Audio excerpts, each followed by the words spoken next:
Bismillahirrahmanirrahim. Assalamualaikum warahmatullahi wabarakatuh. Waalaikumsalam warahmatullahi wabarakatuh. Alhamdulillah warahmatullahi alamin wa bihi wabarakatuh. nasta'in ala umuri dunya waddin wassalatu wassalamu ala asrofil anbiya'i wal mursalin wa alihi washabihi ajmain amma ba'du. Pada kesempatan kali ini kami dari mahasiswa dari STC Pasung akan mempresentasikan kuliah arsitektur organisasi komputer, yang mana ini adalah tugas ujian akhir semester matkul tersebut. Nah, kami di sini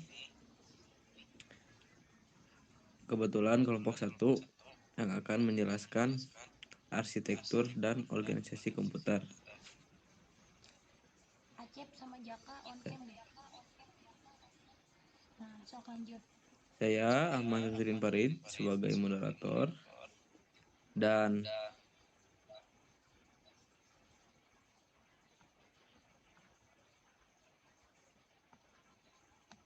Nah, ini 3 rekan kami. Ya. dan ketiga rekan saya Salma, kemudian Jaka dan juga Acep. Nah, di jumlah kita ada berempat. Oke, langsung saja kepada pemateri yang pertama.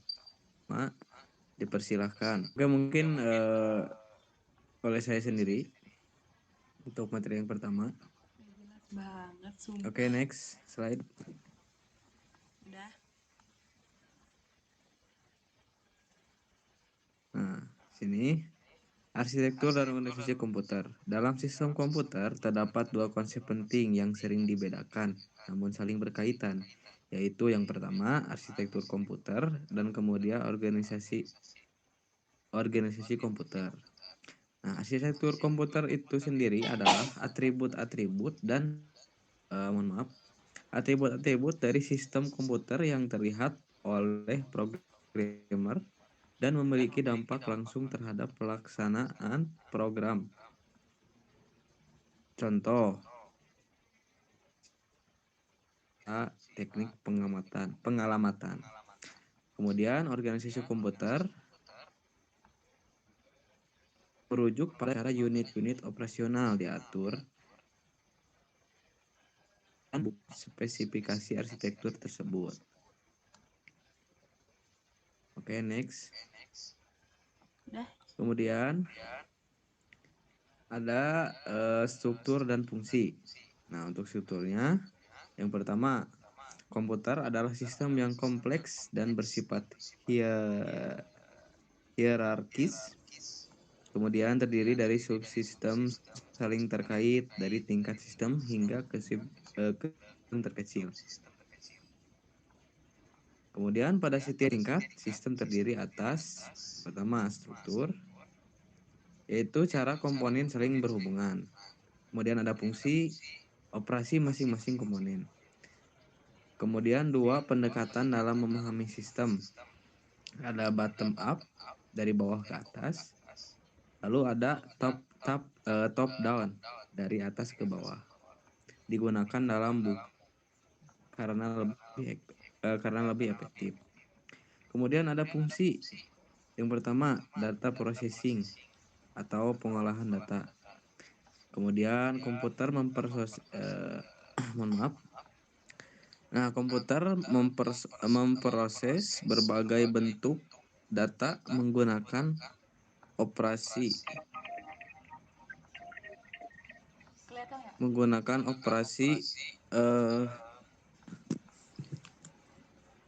mana itu jelas, menggunakan operasi dasar seperti aritmatika. Kemudian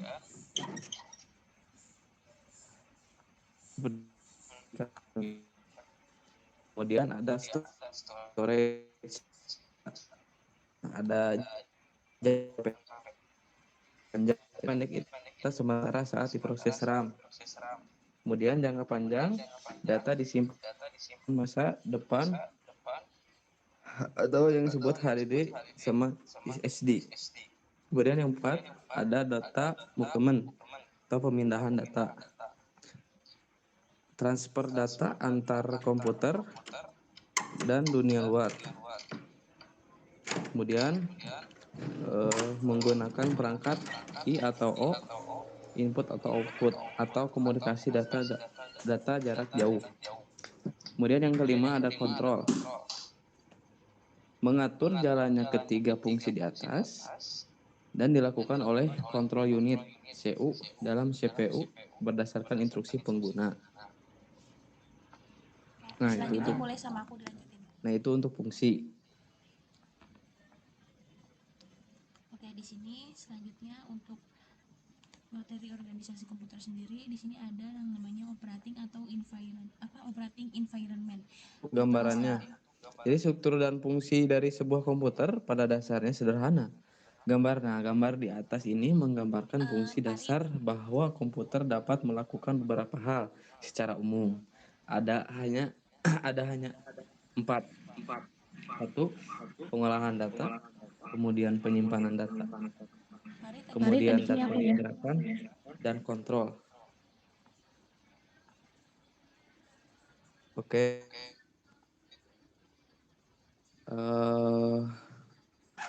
Untuk pemateri yang selanjutnya saya persilahkan. Oke, baik, selanjutnya di sini ada struktur tingkat atas atau internal komputer memiliki 4 komponen. Kayaknya ini dua kali deh ini ya.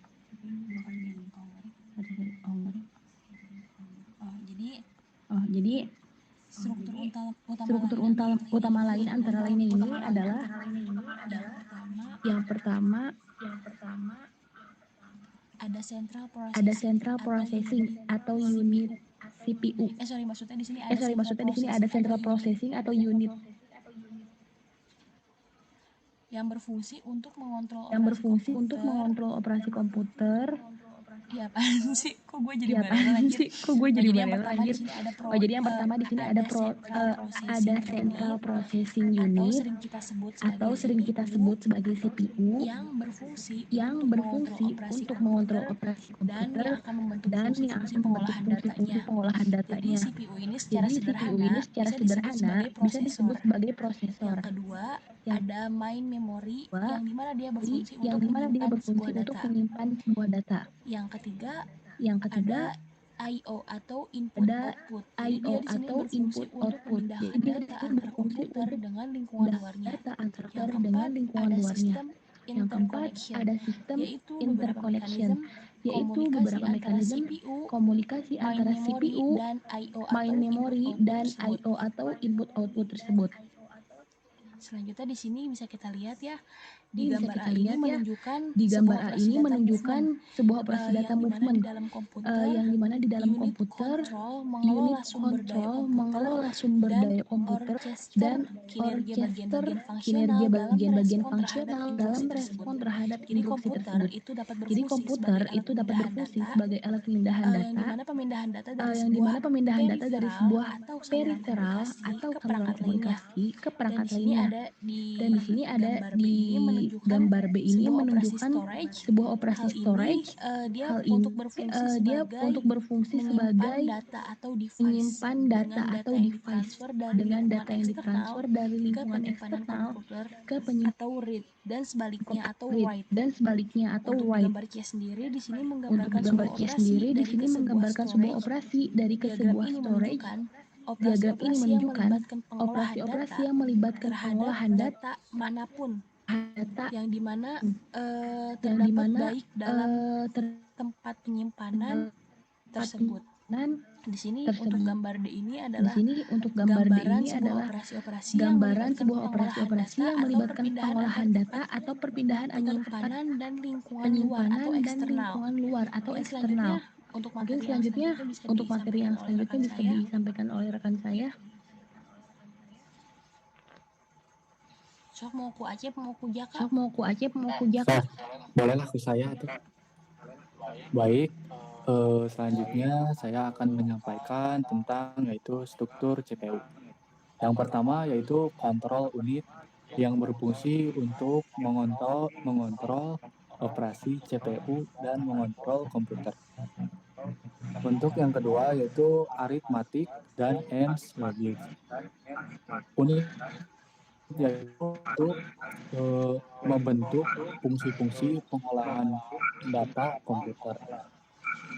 Yang ketiga yaitu register, yaitu penyimpanan internal bagi CPU. Yang terakhir yaitu CPU interconnection, yaitu sejumlah mekanisme komunikasi antar kontrol unit, yaitu A, L, U, dan register. Selanjutnya kemana? Bentar, aku pencet dulu ininya.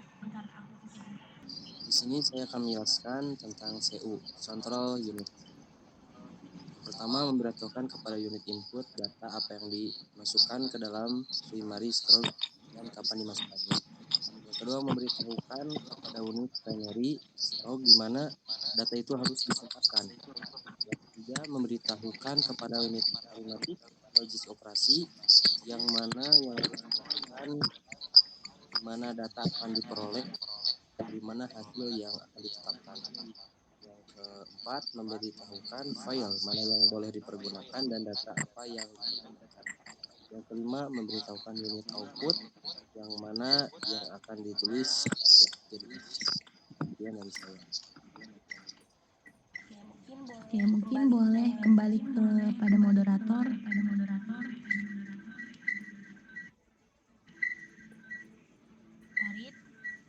Farid. Mungkin presentasi dari kelompok kami dicukupkan sekian. Mohon maaf bila banyak kesalahan penyebutan atau kata. Terima kasih sekali lagi kami ucapkan. Wassalamualaikum warahmatullahi wabarakatuh. Waalaikumsalam warahmatullahi wabarakatuh.